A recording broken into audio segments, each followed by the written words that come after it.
Hi guys, so my good friend, Jacob Rees-Mogg, the right honourable gentleman from the 19th century, was in Parliament responding to a question from a member of the SNP. Let's hear how he responded. He didn't actually answer the question, of course, but let's hear how he responded. Thank you, Mr. Speaker. Can I begin by commending you, Mr. Speaker, and in particular the doorkeepers for demonstrating by example earlier in the week the need to wear face. Tommy, you shouldn't actually commend Jacob Rees-Mogg because you're Scottish. He doesn't consider you people. So, you know, attempting to kiss his arse doesn't really work. Unless you're a Tory, unless you're living in his constituency, unless you're donating money to the party, then he doesn't really care about you. And especially if you're coming from Scotland, he basically considers Scottish people barbarians. So even if you say thank you to him, it doesn't really mean anything. Coverings when moving around this building. I do hope that the leadership that was demonstrated by you might rub off on the government when it comes to looking at the procedures in this place and how we debate things. So I want to start by asking the leader where he has got to in his consideration of the recommendations of the Procedure Committee as regards remote voting in this place. And I think this is all the more pertinent given that the coronavirus pandemic is not going away. Indeed, it may well get worse before it gets better. We already have in various parts of the United Kingdom, and particularly in Scotland, quite severe restrictions. These may intensify, and it may mean that many members are unable to travel to this place if they wish to follow the guidance of their local health authorities and their national governments to avoid essential travel. And it seems to me somewhat perverse to be in a situation where travel of members of Parliament has to be essential only because we choose to turn off the means by which we can make it inessential. In other words, if we have the ability to participate remotely, we wouldn't need to make journeys to this place. So, firstly, I want to know where the Speaker has got to in his consideration. I also want to... Okay, I really have a problem with these types of questions because they're so long-winded. It allows the government minister or Boris Johnson or Jacob Rees-Mogg or whoever the question is directed at, it allows them to avoid responding to the question. Actually answering the question, I should say. They do respond, they just don't answer the question. I understand it's important to give a context because, you know, your constituents say, I want you to go there and I want you to ask this question. You're representing your constituency. But these long-winded questions just allow the likes of Jacob Rees-Mogg to avoid answering it. It needs to be more to the point.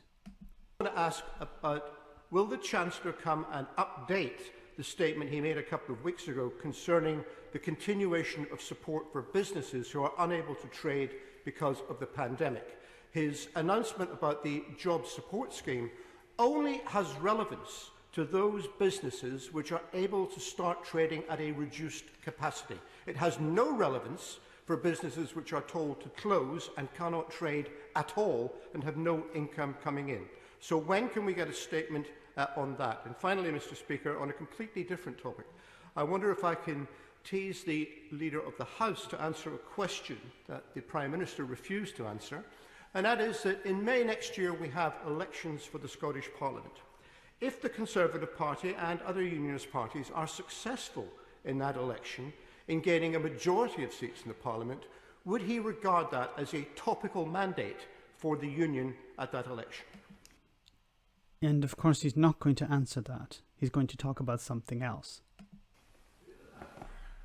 Mr. Speaker, first of all, there was a vote in 2014 of the people of Scotland who decided to remain in the United Kingdom, and the SNP at the time, under the leadership of Mr. Salmond, as he was then their leader, a figure perhaps they don't talk about as much as they used to, for reasons I'm not entirely clear about. But nonetheless, there are all sorts of interesting things about Mr. Salmond and Mrs. Sturgeon in the papers currently, which I think people may want to pay attention to, and all sorts of conversations between them. Nonetheless, they don't like to talk about him very much anymore, and he said it was for a generation Now, I know we've been talking about octopuses on Octopus Day, but a generation is longer than the lifespan, I imagine, of the average octopus. It is the lifespan of an individual. A generation is 25 to 30 years. It is a good length of time. And so we have had the referendum, and we won.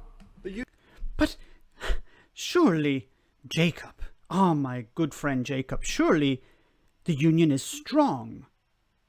Don't you believe the union is strong? The union could withstand a petty referendum? What better way to reinforce the idea that the union is strong by having another referendum and sending away those ridiculous SNP separatists with their tails between their legs, to scurry off under the rocks that they climbed out from under?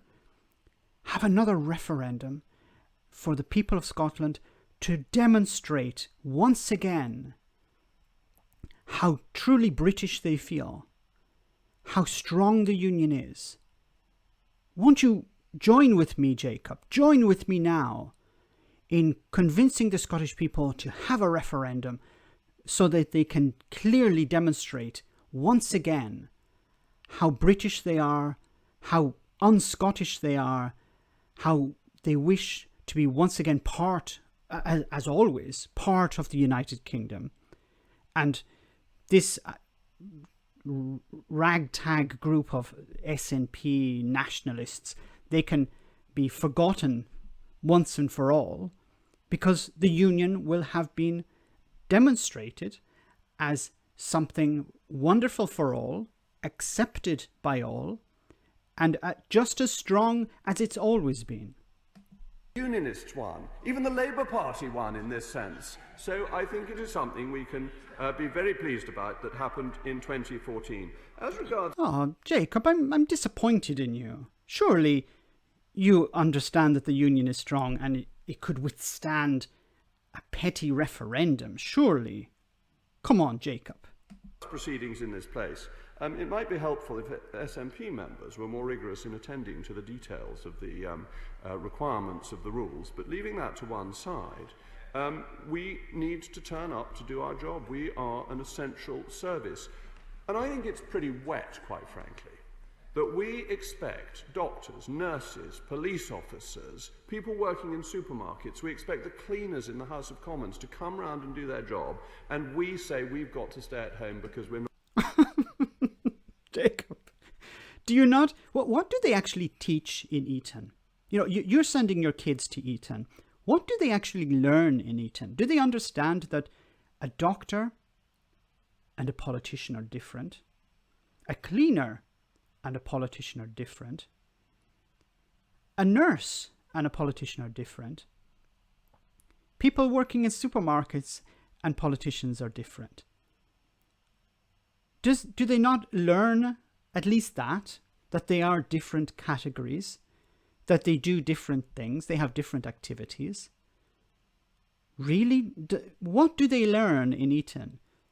Does Jacob not understand that a doctor can't stay at home? A doctor can't do their work from home. Generally, if they have to, examine people, they have to be in contact with those people. Politicians don't have to come to the House of Commons. They can do the work from home. Their job is to ask questions, to vote on bills. They don't need to be there in person. Really, does Jacob not understand how Parliament works? Does he not understand what a politician does?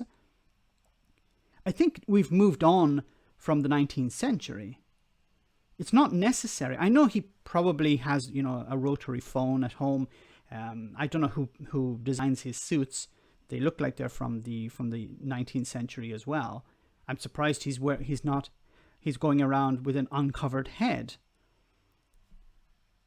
It's not necessary for politicians to go to the House of Commons. They can vote, they can do their duties from home. They've done it so far. Why is Jacob Rees-Mogg so adamant about people returning to Parliament? Because it's not good for his boss, Boris Johnson, when most of the MPs are at home. So you can't organize a mob if they're disconnected. You can't organize a mob online in the same way you can organize it in the House of Commons. See, Boris Johnson is an empty suit. Boris Johnson doesn't actually have any abilities as a politician. Look at the back and forth between him and Keir Starmer. Jacob and Boris need a crowd behind Boris Johnson. That's why they want the politicians to return to the House of Commons.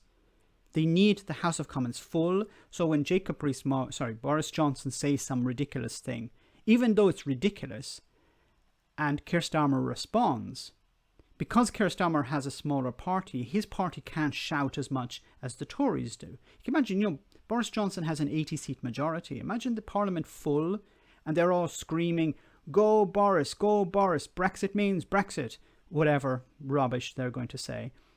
It drowns out any other response from the likes of Keir Starmer or anyone on the other side. They need the Parliament full because Boris Johnson is incapable of actually ruling. He's incapable of presenting in a way that actually convinces people. They need a distraction. So they need someone to shout, to act the fool, in order to give Boris Johnson this moral support that he doesn't have. He's like a child at the moment. He's like a child sitting in the corner who's been told off. He needs and he's a bully. Boris Johnson is a bully. And a bully on their own doesn't function. They need the crowd with them.